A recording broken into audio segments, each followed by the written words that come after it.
Hey guys, what's up? Welcome and welcome back to my channel, LaMonicas Lab. If you're new, today in the lab I'm going to be doing a battle of concealers.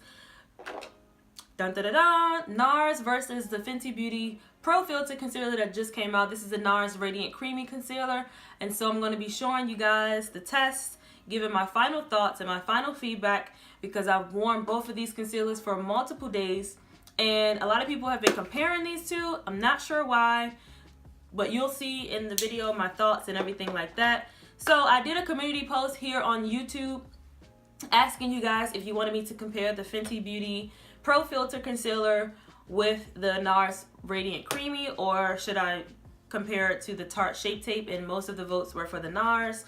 But if you guys want me to compare it to the Tarte Shape Tape, then let me know down below. Also signify by giving this video a thumbs up. So yeah, if you want to see videos where I'm comparing products, new products that are releasing compared to like some oldies but goodies or #1 selling cosmetic products, then give this video a thumbs up. Also hit that subscribe button if you haven't already. I want to add you to our fam bam. And without further ado, if you want to see what my thoughts are in regards to the Nars Radiant Creamy Concealer and the Fenty Pro Filt'r Concealer, then keep on watching.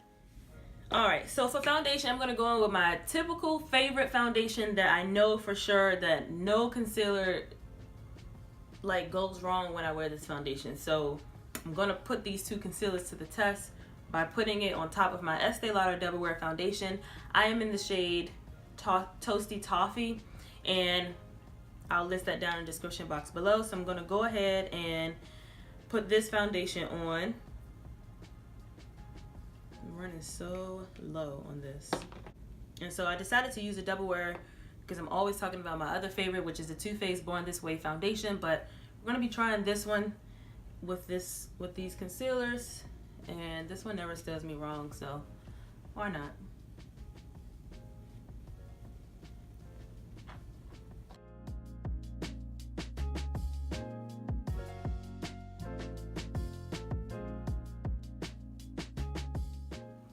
We're gonna go ahead and test out these concealers. Now, I have done a review on the Fenty Pro Filt'r Retouch Concealer before. I'll link that video in the cards or in the description box below, so definitely check that out to get my honest review on these. And I've actually been playing around with this concealer and just wearing it just about literally like every day for like 3 days straight, just so I can really get a feel like wearing it to work all day. And once I apply it, I'll give more details, my feedback on this. But what it claims is, it is a creamy long wear crease-proof liquid concealer that delivers light as air, medium to full coverage in a groundbreaking range of 50 easy to find soft matte shades. So it is a soft matte, comes in 50 shades, and it is a medium to full coverage.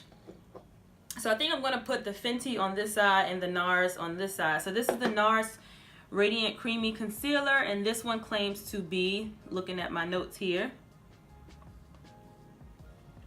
this one is the #1 concealer around America for all makeup artists. So that's the first thing that it says here. It's a radiant creamy concealer that delivers all-purpose perfection for all skin tones. It creates a softer, smoother complexion while instantly obscuring imperfections and diminishing fine lines and signs of fatigue. And this one is available in 30 shades.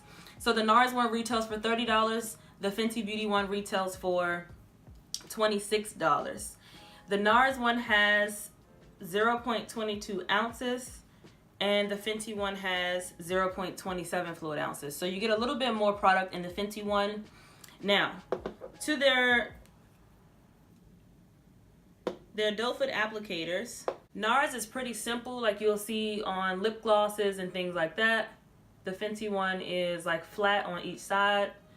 I will say, after trying both of these, you do get a little bit more product on the actual applicator on the Fenty one than you do on the Nars one. That was my only downfall with the Nars one, is that I have to keep dipping my applicator into the bottle to get as much product as I want out. The Fenty one, a little bit goes a long way. You can kind of overdo it, but not necessarily. So I'm going to put the Fenty one on this side and the Nars one on this side, and we're going to go from there. So with the Fenty one, just going to do my typical, and this is off of one side of the applicator, and look how much product you get. On the Nars side, This is with the Nars. Now my Nars one is actually a bit light, but they actually look similar. See, I'm about to dip it back in here already. Let me just try to spread this out and just use that like that. But it looks like my Nars one is a little bit lighter than the Fenty side. For the sake of the video, I won't dip it back in there since I only did one side of the Fenty side. Now looking at these, it looks like the Fenty one is a bit more radiant. I don't know if you guys can see that. Just, this is not even me applying anything. Now, let's go ahead and blend these out. I'm gonna use one side of the sponge for the Nars and then continue on with the Fenty.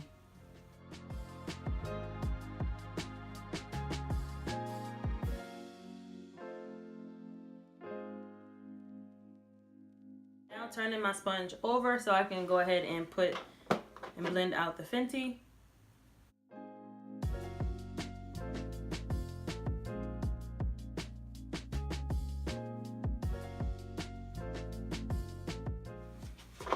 Now, looking at both of these, both of them settle into my lines a bit. The Nars one, I don't know if I mentioned this to you guys, but this one's actually like a little bit too light for me, but this one's in the shade Light 2.6, Cafe con Leche for the Nars, and then my Fenty one is in the shade 310. I do like the undertone for the Fenty one, and once I find my correct one for the Nars, then we probably will get somewhere. But for the sake of the video, me wearing the Fenty one throughout the day and then wearing the Nars one throughout the day, the Fenty one for sure creases.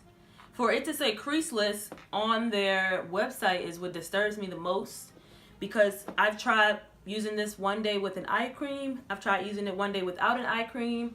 I set it with the Fenty Retouch setting powder. I then set it another day with my Laura Mercier translucent powder, and then I set it again another day with my, like, you guys know my favorite, like, drugstore setting powder, the Air Spun, and it's still creased like so much. And just off the touch, they're both still a little damp. Neither of them dry quicker than the other. I am going to set it with my Laura Mercier powder because that is my everyday, like, powder that I use. I'm going to use it with, actually, I'm going to use it with my dry sponge that I typically use to apply any and every powder that I use.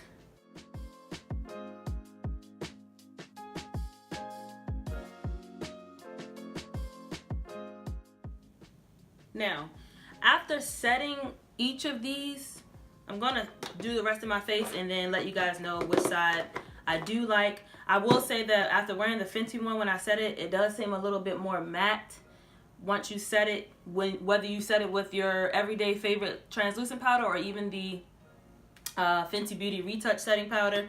It still seemed a bit matte to me. The Nars one, the only thing I can say so far that I did not like about the Nars one is the fact that I have to keep re-dipping in the applicator to get the coverage that I want. But it is a medium to full coverage, so it is buildable. Both of them are buildable.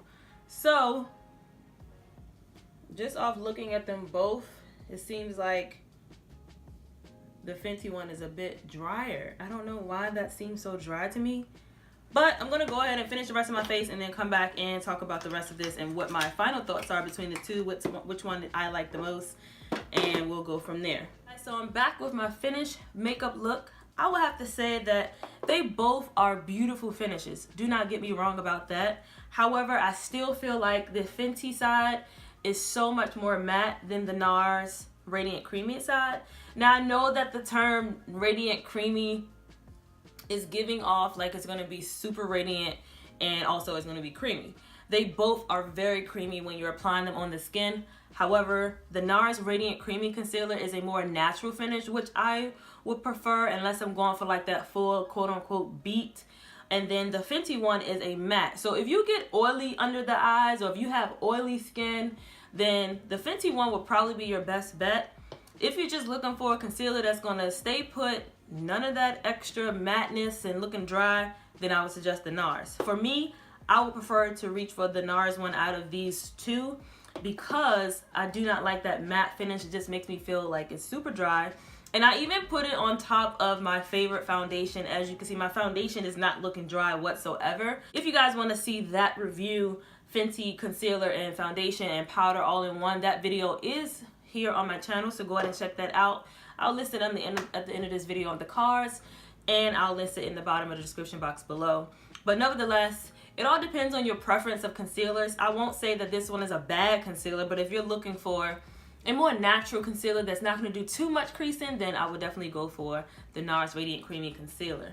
So let me know what you guys think down below in the comment section below. If you tried either of these concealers, if you tried both, let me know if you like the Nars one more or if you like the Fenty one more.